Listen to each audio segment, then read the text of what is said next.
Hey everybody, I am Father Joseph Anthony Kress here, and we're here at St. Vincent Ferrer Church, and we're preparing to celebrate this month of October for the Blessed Mother. And uniquely in that month, we have the feast day of Our Lady of the Rosary. Now, my first experience with this feast day actually goes back to its previous name. Some people know this feast day of Our Lady of Victory. Now that title goes all the way back to 1571. But I first encountered that title when I was a young kid, watching my favorite movie of all time, Rudy. That's right, I'm a big Notre Dame football guy, and so as I watched my favorite movie, I remember the pivotal scenes in the locker room before the game, where Rudy is suited up in the football jersey, helmet on, and he's surrounded by all the other football players. The coach gives his pregame talk, gets the boys ready to go out onto the field and to compete hard for the game. And at the very end of the moving and emotional speech from the head coach, he turns to the priest and says, "Father, a prayer." And the priest steps into the locker room. All the football players take a knee and they offer their prayer. And that prayer closes with this special intercession. Our Lady of Victory, pray for us. And I remember how important that was to hear those football players, those men's voices in that locker room before they went out to their own Colosseum in their battle, and they beseeched Our Lady's intercession and claimed her Our Lady of Victory, pray for us. And as soon as that intercession was done, there was that uproar of celebration, and then they ran out on the field. And they pounded that "Play like a champion today" sign and ran out onto the football field in Notre Dame Stadium. So this was my introduction to this feast day, Our Lady of Victory. And like I said, it goes all the way back to 1571. It was a different type of battle that night. It was a different type of energy that was happening. The Ottoman Empire was getting ready to invade Europe and take over all of the countries of Europe. It was Pope Pius V who gathered this kind of ragtag group of sailors together. They were called the Holy League. These sailors from different nations of Europe, from the Papal States to Spain and to Venice, all of these different sailors got together in defense of Europe. And in preparation for that battle, Pope Pius V, as the Holy Father, didn't necessarily get the boys together in a locker room and give them a pump-up speech, but he asked them to do one thing.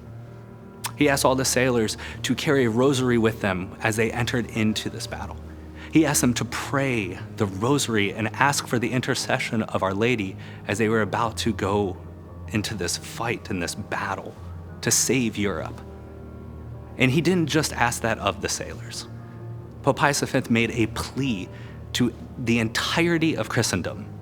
Every single Christian was asked to pray the rosary. And in that night, as the battle raged on the waters just outside of Greece, this Ottoman Empire, which was highly skilled, outnumbered this ragtag Christian group, slowly began to be defeated. And by the time that the sun broke in the morning, the Holy League had claimed its victory. Europe was defended. Christendom was able to persevere through that because of the prayers to Our Lady through the Rosary. And St. Pius V later on was canonized as St. Pius V, but Pope Pius V then claimed it wasn't necessarily valor, it wasn't weapons that caused that victory. It was the Blessed Mother. And the fact that all of us together, the soldiers and the faithful together, joined in their prayers beseeching Our Lady, caused the victory. As we are preparing to celebrate this month of October, a month dedicated to Our Lady, which contains this great feast day, Our Lady of Victory, or Our Lady of the Rosary as it's now called, we need to take a look at our own lives, to imitate those Christians over 500 years ago.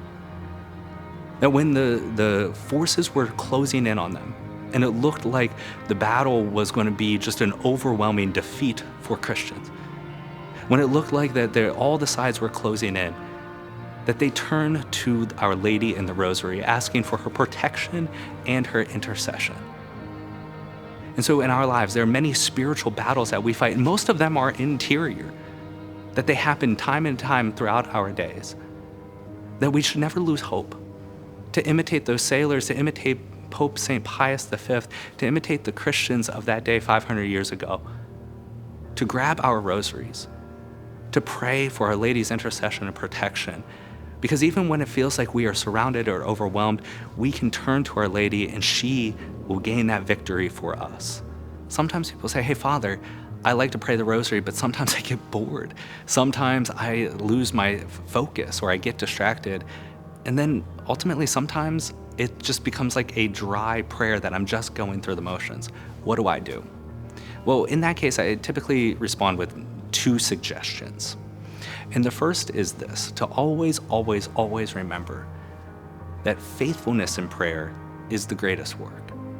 We may not always have those emotional kind of like comfort blankets or the snuggie that makes us feel good in our prayer.